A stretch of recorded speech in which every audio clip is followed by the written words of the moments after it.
అనే మరి నిధులు తక్కువ చేయకుండా అవకాశం ఉంటే ఈ విభాగంలో పెంచాలని చెప్పి నేను ఈ ప్రభుత్వానికి సూచిస్తున్నా. అట్లనే లాస్ట్ ఎక్సైజ్ పద్ధతి అధ్యక్ష, ఈ ఎక్సైజ్లో అధ్యక్ష చాలా బాధాకరం.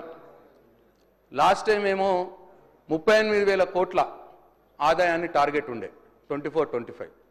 ఈ సంవత్సరం 50,000 కోట్ల ఆదాయం పెట్టుకున్నారు అధ్యక్ష, ఆదాయం టార్గెట్గా పెట్టుకున్నారు. అంటే 18,000 కోట్ల ఆదాయాన్ని పెంచాలా అని చెప్పి ఈ ప్రభుత్వం టార్గెట్గా పెట్టుకున్నది. మేనిఫెస్టోలనేమో మేము బెల్ట్ షాపులు తీసేస్తామన్నారు. మరి ఇప్పుడు ఆదాయం పెరగాలంటే ఎక్కువ మంది అమ్మాలంటే ఎక్కువ షాపులు కావాలి. అంటే బెల్ట్ షాపులు మీరు ఎంకరేజ్ చేస్తున్నట్టే అని చెప్పి నేను ఈ సందర్భంగా తమరి ద్వారా ఈ ప్రభుత్వానికి చెప్తా ఉన్నా. అట్లనే మీ కాంగ్రెస్ మేనిఫెస్టోలో పెట్టినట్టు బెల్ట్ షాపులు తీసేయడానికి ప్రయత్నం చేయండి, తీసేయండి అని చెప్పి ప్రభుత్వాన్ని నేను డిమాండ్ చేస్తా ఉన్నా. అదే అన్నారు, ఇప్పుడే పెంచుతున్నాం రేట్లు అన్నారు. అదే కొత్త బ్రాండ్లు, కొత్త బీర్లు, కొత్త బార్లు, మరిన్ని బెల్ట్ షాపులు. ఇదేనా ఈ కాంగ్రెస్ పార్టీ యొక్క పాలసీ, ప్రభుత్వం యొక్క పాలసీ అని చెప్పి నేను అడుగుతా ఉన్నాను అధ్యక్ష. తీవ్రంగా వ్యతిరేకిస్తున్నాం. ఈ ఆదాయం పెంచే మార్గం పెట్టుకోవడం అనేది మేము తీవ్రంగా వ్యతిరేకిస్తున్నాం. దీన్ని ఉపసంహరించుకోవాలని చెప్పి ప్రభుత్వాన్ని నేను డిమాండ్ చేస్తూ 12,000 కోట్ల ఆదాయం పెంచడానికి పెట్టుకున్నారు. ఇది చాలా ఎక్కువ అధ్యక్ష. ఒకటేసారి మరి మొత్తం మీ ఆదాయం కోసం కుటుంబాలని ఛిద్రం చేస్తారా అని చెప్పి నేను ఈ ప్రభుత్వాన్ని అడదలుచుకున్న అధ్యక్ష. కాబట్టి ఈ విషయంలో పునరాలోచించుకోవాలి. ఒక్క నిమిషం వెంకన్న సార్, చాలా సంతోషం. ఇప్పటికైనా బెల్ట్ షాపులు తీసుకొచ్చినాము, మేమే ప్రోత్సాహం చేసిన అని చెప్పిన ప్రశాంత్ రెడ్డి గారికి, ఆ టీఆర్ఎస్ పార్టీ ప్రభుత్వం సంతోషం.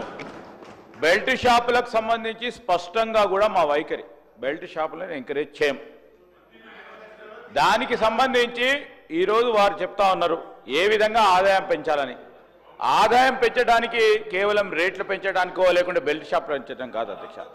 లీకేజెస్ ఏదైనా డిపార్ట్మెంట్లో ఉంటే దాన్ని అరికట్టే కార్యక్రమం చేస్తామని చెప్పడానికే మేము ఆదాయం పెంచుతామని చెప్పాము. ఆ విధమైన లీకేజెస్ ఉండే వారి ప్రభుత్వంలో ఆ లీకేజెస్ని అరికట్టే కార్యాచరణ తీసుకుంటున్నాం కనుకనే మాకు నమ్మకం ఉంది. వారు అన్ని వారే చేసిండ్రు, బెల్ట్ షాపులు తెరిచిండ్రు అడ్డగోలుగా ఇష్టారాజ్యంగా. ఈరోజు ఆ బ్రీవరేజ్ కంపెనీకి సంబంధించి ఏ విధంగా చెప్పిండ్రో ఆ విధంగా చెప్పిండ్రు. కానీ అధ్యక్ష, ఈరోజు చౌక ధరలకు సంబంధించిన షాపులలో కూడా అమ్ముకునే అవకాశం ఇచ్చిన అధ్యక్ష వారు అనేక సందర్భాల్లో వారు పట్టుబడ్డారు అధ్యక్ష. ఈరోజు వారు మాట్లాడతారంటే దయ్యాలు వేదాలు వలికినట్టున్నాయి అధ్యక్ష. ఈరోజు ఏంది అధ్యక్ష ఇది? మేమేం చెప్పినాం? లీకేజెస్ని అరెస్ట్ చేస్తాం, అడ్మినిస్ట్రేటివ్ రిఫార్మ్స్ తీసుకొస్తాం, దానివల్ల ఈ విధంగా మాకు రెవెన్యూ పెంచే అవకాశం ఉంటుందని చెప్పినాం. దాన్ని తీసుకుపోయి ఆయనకున్న నిజంగా అనుభవంతో దాన్ని అటెండర్ తీసుకుపోయి ఆ విధంగా మాట్లాడే ప్రయత్నం చేస్తూ ఉన్నారు అధ్యక్ష. చాలా సమయం ఇచ్చారు అధ్యక్ష వారికి. దయచేసి ప్రశాంత్ రెడ్డి గారు కంక్లూడ్ కూడా చేయడం జరిగిందని వారు చెప్పిండ్రు. దయచేసి ఇప్పుడు మా సభ్యులకు అవకాశం అని కోరుతా ఉన్నాను. ఒక్క నిమిషం అన్న మినిస్టర్ గారు 1 మినిట్ మినిస్టర్ గారు 1 మినిట్. ప్రశాంత్ రెడ్డి గారు, నేను కూడా ఒక ఇంటర్వ్యూని అవుతాను. ఈ హరితహారము 10 సంవత్సరాల నుంచి 200 చిల్లర మొక్కలు కోట్ల మొక్కలు నాటినామని చెప్పిండ్రు. నా దృష్టికి వచ్చింది ఏంటంటే కోనా కార్పస్ అని చెప్పేసి ఒక చెట్టు ఉంది. అది దానికి నీళ్ళు అవసరం లేదు, ఏడ పెడితే ఆడ పెరుగుతుంది. అది ఆక్సిజన్ తీసుకుంటుంది, కార్బన్ డైఆక్సైడ్ వదులుతుంది. పిట్ట కూడా దాని మీద కూసోదు. అట్లాంటి చెట్లు మీరు తెలంగాణ రాష్ట్రం మొత్తం పెట్టింది. 1 మినిట్ నేను ప్రభుత్వానికి కూడా సూచన ఏం చేస్తున్నంటే, ఈ కోనా కార్పస్ చెట్లు ఎక్కడైతున్నాయో వాటిని అన్నిటినీ తీసేయవలసిందిగా ప్రభుత్వానికి నేను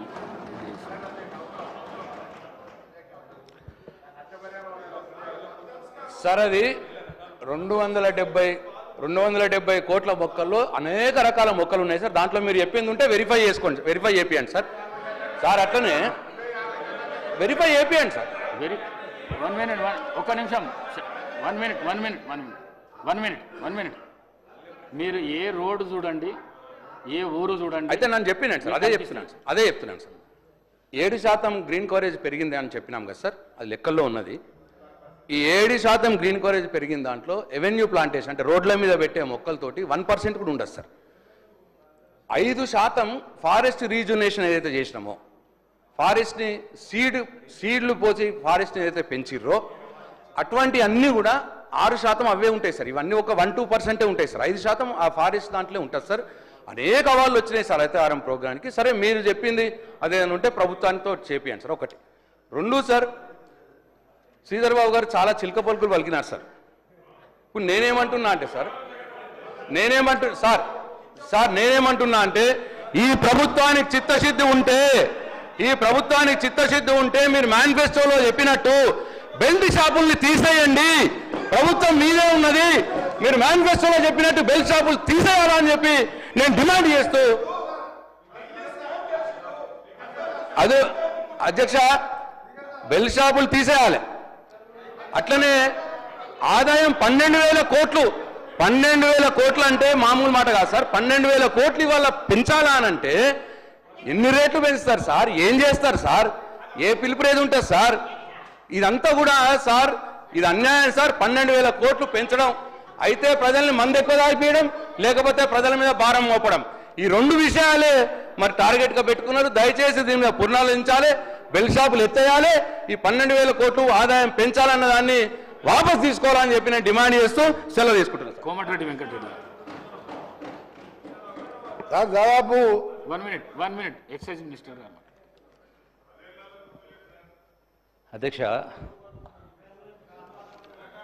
గౌరవ ప్రశాంత్ రెడ్డి గారు మాట్లాడుతూ ఎక్సైజ్ ఆదాయాన్ని ఎట్లా పెంచుతారు అంటూ ప్రస్తావించారు.